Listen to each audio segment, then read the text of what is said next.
Hello students, welcome back to Lakshya Academy. आप सभी का स्वागत है हमारे इस प्लेटफॉर्म पे।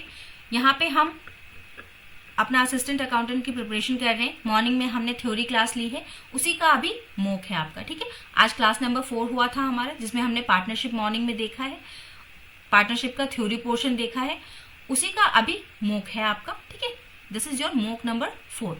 चलिए, साथ ही साथ जो भी स्टूडेंट फर्स्ट टाइम इस चैनल पे आए हैं ना, वो डिस्क्रिप्शन बॉक्स में एक लिंक दी गई है, वहां पे जाके आप हमसे कनेक्ट हो जाएं, सो दैट कि आपको क्लास की सारी पीडीएफ्स जो है वो सब मिलता रहे टाइमली, और क्लास की नोटिफिकेशंस भी मिलती रहे। अगर एग्जाम रिलेटेड कोई इन्फॉर्मेशन आती है, कोई अपडेट आती है, तो भी आपको टाइमली मिल जाएगी। इसलिए आप डिस्क्रिप्शन बॉक्स के लिंक में जाके वहां से हमसे कनेक्ट हो जाएंगे। ठीक है, अगर किसी स्टूडेंट को पेड बैचेस लेनी है ना, तो आप इन पेड बैचेस के लिए डिस्क्रिप्शन बॉक्स में अगेन एक लिंक है, उस पर जाके आप इंक्वायरी कर ले। अगर अभी आप लेते हैं तो आपको 22% का ऑफ मिलेगा। कोड आपको लगाना है पीजीएम का, PJM का कोड लगाना है। नोट्स आपके बोथ द लैंग्वेजेस में अवेलेबल है, हिंदी इंग्लिश दोनों में। किसी भी मीडियम का स्टूडेंट हो, कोई प्रॉब्लम नहीं होगी।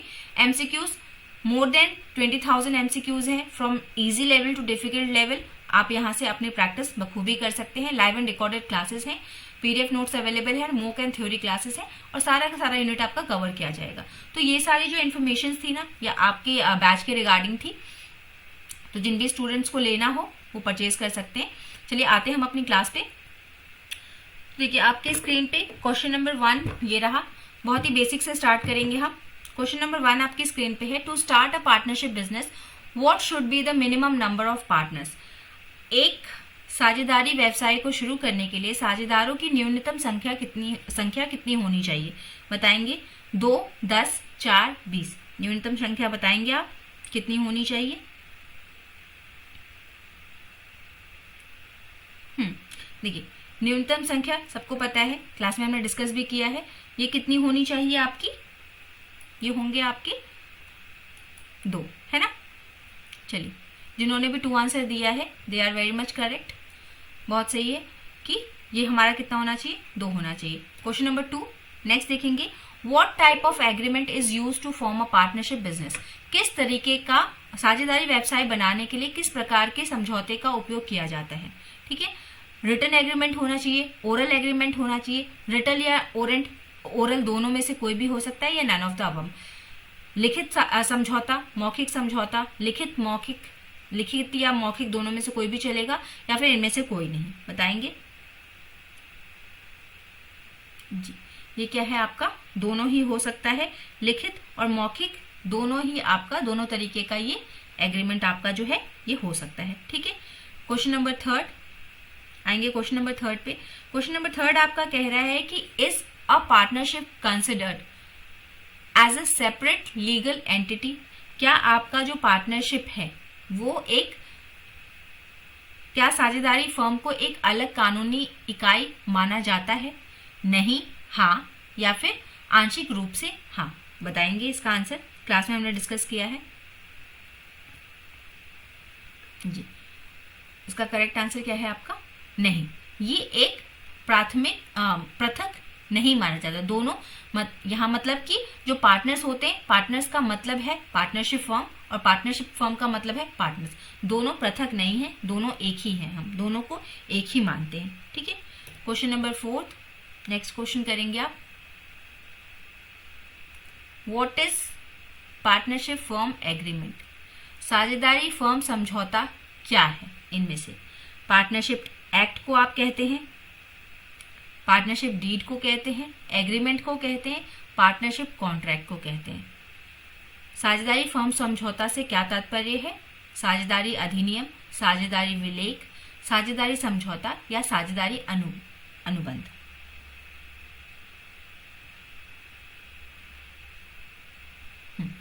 देखिए, जिनका भी बी है करेक्ट है कि पार्टनरशिप फर्म एग्रीमेंट क्या होता है आपका, डीड। जो डीड होता है ना आपका विलेख, विलेख में जितनी भी चीजें लिखी होती हैं वही चीजें क्या कहलाती हैं आपका, कि एग्रीमेंट। वही आपका समझौता होता है कि यहाँ पे इस डीड में जितनी भी बातें लिखी हैं इन सबको हम स्वीकार करते हैं, इन सब पे हम एग्री हैं। ठीक है, एग्रीमेंट मतलब क्या, कि एग्री जिस बात पे हो, जिस पे हमारा जो मत है वो एक समान हो। तो ये सारे जो यहाँ पे टर्म्स एंड कंडीशन लिखे होते हैं, इन पे सभी मिलके साइन करते हैं, मतलब कि हम इन सभी बातों पे एग्रीड हैं। That's why it is an agreement. ठीक, तो ये क्या होता है आपका साझेदारी विलय। क्वेश्चन नंबर 5 देखेंगे। क्वेश्चन नंबर 5 आपसे कहता है कि which type of partnership have no agreement in terms of the duration of the partnership. साझेदारी के किस प्रकार में साझेदारी की अवधि के संदर्भ में कोई समझौता नहीं होता। पार्टनरशिप एट विल में, लिमिटेड पार्टनरशिप में, जर्नल पार्टनरशिप में या पर्टिकुलर पार्टनरशिप में। ये किसमें आपका ड्यूरेशन के बारे में, अवधि के बारे में कोई भी समझौता नहीं होता। स्वेच्छा से साझेदारी, सीमित साझेदारी, सामान्य साझेदारी या विशेष साझेदारी, है ना, ये सारे साझेदारी के प्रकार हैं जी। तो ड्यूरेशन के बारे में कब नहीं होता है, जब पार्टनरशिप एट विल होती है आपकी, है ना। जब पार्टनरशिप एट विल होती है, स्वेच्छा से साझेदारी की जाती है, तो वहां पे ड्यूरेशन के बारे में आप कोई बात नहीं करते। ठीक है, चलिए नेक्स्ट है आपका क्वेश्चन नंबर 6। क्वेश्चन नंबर 6 कहता है कि which of the following is not included in the partnership act of 1932। इनमें से कौन सी बात पार्टनरशिप एक्ट 32 में मेंशन नहीं है ना। Interest has to be charged on all drawings. आपका सभी ड्राइंग्स पे, आपका जितने भी आप ड्राइंग्स करेंगे सब पे इंटरेस्ट चार्ज होगा। All of the loans given out will have a fixed interest rate. जितना भी लोन दिया गया है उस पे एक फिक्स्ड इंटरेस्ट रेट होगा, ये तो हमने बात की है। हाँ भाई सही है। No interest can be earned on the money that is invested. Capital पे कोई आपका इंटरेस्ट नहीं होगा, ये भी बात हमने की है। In business profit and loss are to be split evenly, यानी कि इक्वली, बराबर बांटा जाएगा, ये भी बात सही है। ये इतनी सारी बातें हमने देखी है, बस एक बात यहाँ पे नहीं लिखी हुई है, और जिन बच्चों ने ए आंसर दिया है वो एकदम सही है कि ये सारी बातें तो होती हैं। हमसे पूछा है नॉट, है ना, नहीं। निम्नलिखित में से कौन सा भागीदारी अधिनियम में शामिल नहीं है, तो ये बात शामिल आपकी नहीं है कि interest has to be charge on all drawings, सभी आहरणों पर ब्याज लगाया जाना चाहिए। ठीक है, ये बात आपकी नहीं मेंशन है, ध्यान रखेंगे। नेक्स्ट है आपका क्वेश्चन नंबर 7। क्वेश्चन नंबर 7 आपका कहता है कि when does the partnership act enter into force in a firm. किसी फर्म में भागीदारी अधिनियम कब लागू होता है। Whenever there is a disagreement between the people who work for the company. Option B कहता है if the money you put in isn't equal, जब आप पैसे समान मात्रा में नहीं लगाते। When the interest is charged on a drawing, it is called drawing. जब भी इंटरेस्ट चार्ज किया जाता है तभी उसको ड्राइंग बोलते हैं। In the absence of the partnership deed. Partnership act कब आपका प्रभाव में आता है ना? कब प्रभाव में आएगा? देखिए, देखने में सारी चीजें सही लग रही हैं। ये भी हो सकता है कि जब कोई डिसएग्रीमेंट हो जाए तब आ जाए, लेकिन सबसे उपयुक्त अगर ढूंढेंगे ना आप, तो सबसे उपयुक्त क्या है आपका कि जब भी there is a absence of partnership deed, जब पार्टनरशिप डीड ना बनी हो आपकी, तब क्या है, तब आपको किसका सहारा लेना पड़ेगा? पार्टनरशिप एक्ट का सहारा लेना पड़ेगा। कि अगर हमने कोई विलेख नहीं बनाया, हमने कोई एग्रीमेंट नहीं बनाया है, तो फिर हमको चेक करना पड़ेगा जो पार्टनरशिप एक्ट है ना, उसमें सारी बातें मेंशन है कि अगर कोई विवाद उत्पन्न होता है, आपने अगर पैसे समान मात्रा में नहीं लगाए हैं, तो आपको कैसे प्रॉफिट मिलेगा। तो सारी चीजें कहाँ लिखी होती हैं? आपकी पार्टनरशिप एक्ट में। अगर आपने डीड नहीं बनाया है तो आप किसका सहारा लेंगे? एक्ट का सहारा लेंगे, क्योंकि फिर इसके बाद यही चीज मान्य है। अगर आपको इसकी सारी बातें नहीं माननी है अधिनियम की, तो आप अपना एक पार्टनरशिप डीड बना लेंगे, एक अपना साझेदारी विलेख बना लेंगे। ओके, चलिए नेक्स्ट क्वेश्चन नंबर 8 कहता है कि इन अ पार्टनरशिप फर्म, एक पार्टनरशिप फर्म में every partner is bound to fulfil his or her dash in the business. साझेदारी फर्म में प्रत्येक भागीदार व्यवसाय में अपने डैश को पूरा करने के लिए बाध्य है। किसको पूरा करने के लिए? मीटिंग को, पार्टनरशिप डीड को, ड्यूटीज को या राइट को, है ना। आप पूरा किस चीज को करते हैं? बैठकों को, साझेदारी विलेख को, कर्तव्य को या अधिकार को, है ना। किसको पूरा करना है? किसको पूरा करने की जरूरत है? योर ड्यूटीज, है ना। हमको ड्यूटीज को निभाने की जरूरत होती है, हमको अपने कर्तव्यों को पूरा करना होता है, ठीक है। चलिए, जिन्होंने भी सी दिया है करेक्ट। नेक्स्ट देखिए, ये सारे थ्योरेटिकल क्वेश्चन है, ठीक है, इंपॉर्टेंट भी हैं, कुछ आपका बेस क्लियर करने के लिए और कुछ इंपॉर्टेंट है जो कि एग्जाम में आए हुए क्वेश्चन है ना। नेक्स्ट देखिए, क्वेश्चन नंबर 9 कह रहा है कि in a partnership firm what are some of the following features. साझेदारी फर्म में निम्नलिखित में से कुछ विशेषताएं क्या है, ठीक है। मतलब आपको बतानी है इनमें से कौन कौन सी विशेषताएं हैं या फिर ये सभी विशेषताएं हैं, बताना है। ऑप्शन ए कहते हैं they are sharing profit and losses in a fixed ratio, हाँ, है ना, फिक्स्ड रेशियो में ही बांटते हैं, एक निश्चित बना लेते हैं अपना, उसी में बांटते हैं। 2 or more persons are carrying the common business under an agreement, एक एग्रीमेंट के तहत 2 और 2 से अधिक व्यक्ति क्या है, बिजनेस कर रहे होते हैं, ये भी बात सही है। Business is carried on by all or any of them acting as an agent, या तो सभी लोग मिलकर बिजनेस कर रहे हैं, व्यवसाय कर रहे हैं, या फिर इनमें से कोई एक सबके एजेंट के रूप में काम कर रहा है। तो यानी कि ये सारी बातें सही हैं, है ना। हमने जो क्लास किया है उसमें हमने ये सारी बातें की हैं, तो मतलब कि क्या है कि ऑल ऑफ द अबव हमारा क्या है, सही है ना, कि एक निश्चित अनुपात में लाभ और हानि को साझा करेंगे, 2 या 2 से अधिक व्यक्ति एक समझौते के तहत सामान व्यवसाय करेंगे, सामान व्यवसाय उन सभी या फिर उनमें से किसी एक द्वारा एजेंट के रूप में कार्य करके चलाया जाता है, ठीक। ये सभी बातें हमारी सत्य हैं, ये सभी विशेषताएं थी आपकी। नेक्स्ट करेंगे, नेक्स्ट क्वेश्चन है आपका question number 10, in what kind of relationship does one partner have unknown risk, है ना। अननोन रिस्क किसमें होता है आपका, and the other has limited obligation, किसमें, किस टाइप की साझेदारी में आपका क्या है कि एक पार्टनर के पास नोन रिस्क होता है और दूसरे के पास लिमिटेड ऑब्लिगेशन होती है।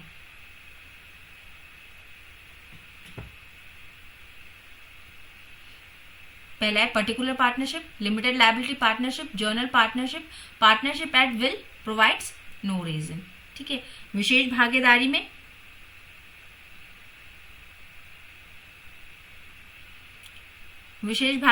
सीमित देयता भागीदारी में, सामान्य भागीदारी में भागीदारी कोई कारण नहीं बताएगी।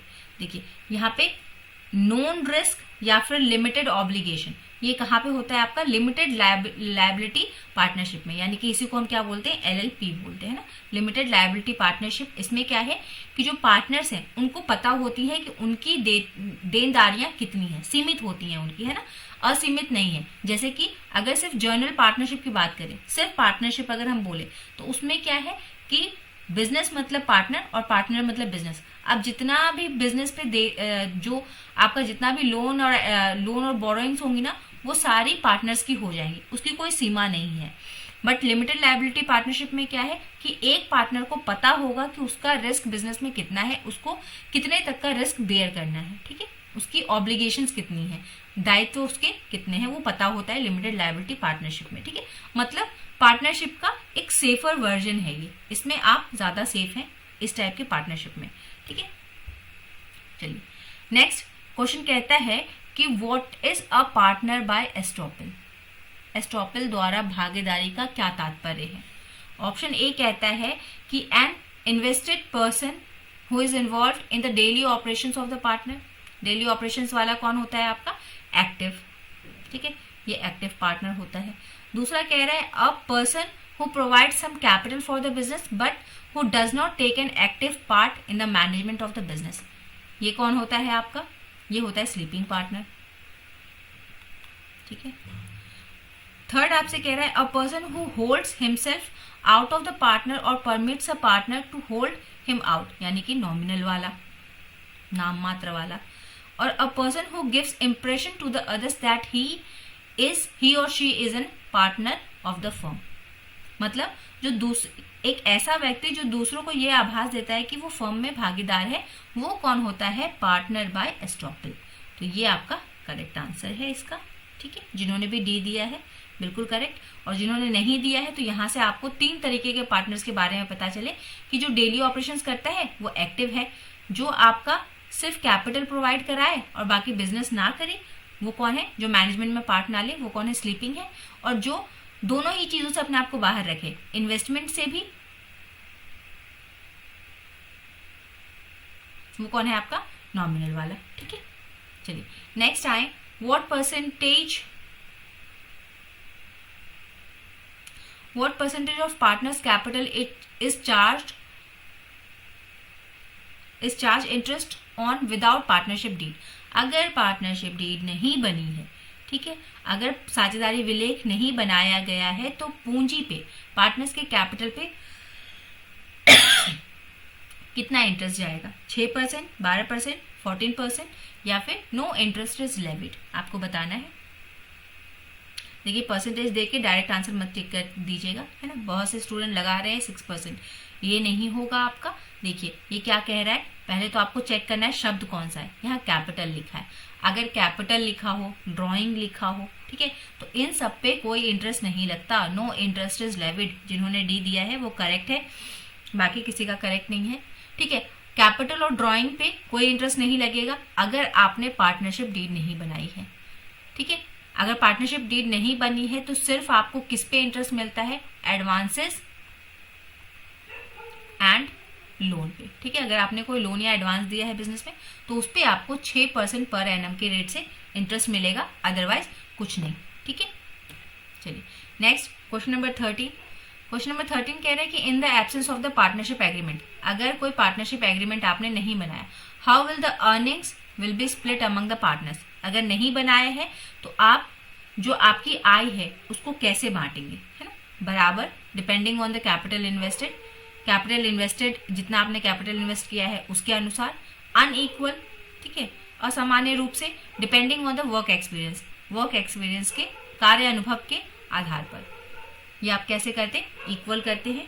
ठीक है, 3 चीजें आपको याद रखने के लिए क्लास में कही थी, उसमें से एक ये था कि अगर डीड नहीं बना हुआ है तो आप बराबर बांटते हैं। ठीक है, नेक्स्ट स्लीपिंग वाला भी बता दिया है कि स्लीपिंग पार्टनर हम किसको बोलते हैं। डेली ऑपरेशन नहीं, a person who provides but does not take part in the active management. ठीक है, कैपिटल तो प्रोवाइड करेगा वो, लेकिन वो एक्टिव मैनेजमेंट में पार्ट नहीं करेगा। एक व्यक्ति जो व्यवसाय के लिए कुछ पूंजी प्रदान करता है लेकिन जो व्यवसाय के प्रबंधन में सक्रिय रूप से भाग नहीं लेता, उसको हम क्या कहते हैं? Sleeping partners. ठीक है, जो लेता है उसको एक्टिव पार्टनर बोलते हैं। Next and the last question of the day कि what is the other name of the partnership deed. जो आपका पार्टनरशिप डीड है या फिर आपका साझेदारी विलेख है, उसका दूसरा नाम क्या है?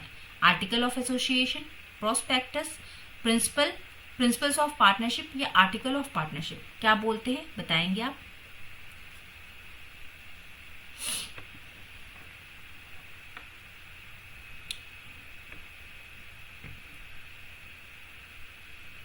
प्रिंसिपल्स ऑफ पार्टनरशिप, ये क्या है आपका?